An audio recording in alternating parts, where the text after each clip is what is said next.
Marco's skepticism crumbled in an instant. This was no mere apparition conjured by superstition. She was real, tangible, and hauntingly beautiful. "Why do you dance?" he asked, his voice trembling despite his efforts to sound composed. Her gaze bore into his soul, weighing him with an intensity that made him feel both exposed and understood. "I dance for the souls lost in the darkness," she whispered, a sadness lacing her words. "I dance to remember what once was." Marco was drawn to her, inexplicably drawn, his rational mind overwhelmed by a primal longing he couldn't name. He took another step forward, closing the distance between them. "Can I help you?" he asked, unsure of what he was offering or what she might want. The Serbian dancing lady regarded him with a mixture of gratitude and sorrow. "There is a darkness stirring," she said cryptically, "a darkness that threatens to consume this land. I dance to keep it at bay, but I cannot do it alone." Marco felt a chill run down his spine. The legend spoke of an ancient evil that lurked in the shadows of Zeleno Polj, a darkness older than time itself. Was this what she spoke of? Could he, a mere mortal, aid her in this battle against forces beyond comprehension? Before he could voice his thoughts, a distant howl pierced the night, a sound that sent a shiver down Marco's spine. The Serbian dancing lady tensed, her eyes widening with urgency. "They are coming," she whispered, her voice tinged with fear.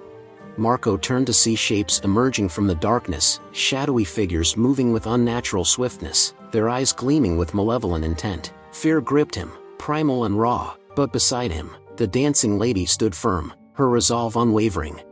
With a graceful motion, she began to dance again, a dance of defiance, of ancient power woven into every movement. Marco watched in awe as she spun and twirled, a whirlwind of light amidst encroaching darkness. The air crackled with energy, a palpable tension that charged the atmosphere.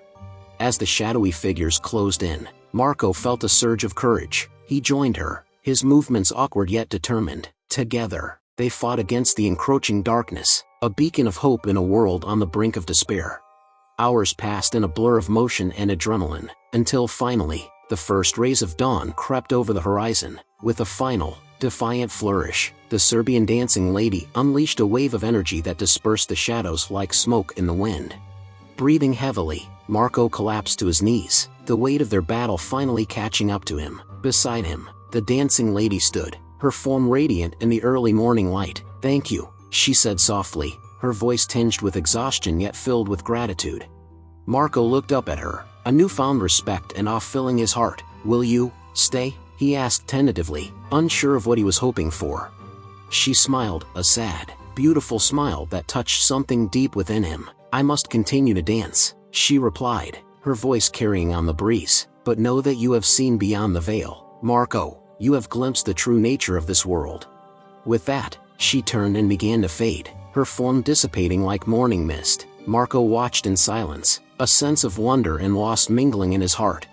From that day on, Marco never doubted the tales of the Serbian dancing lady. He carried her memory with him, a reminder that in the darkest of times, hope and courage could still prevail. And though he never saw her again, he knew that somewhere, beyond the fields of Zeleno Polj, she danced on, a guardian of light in a world shadowed by darkness.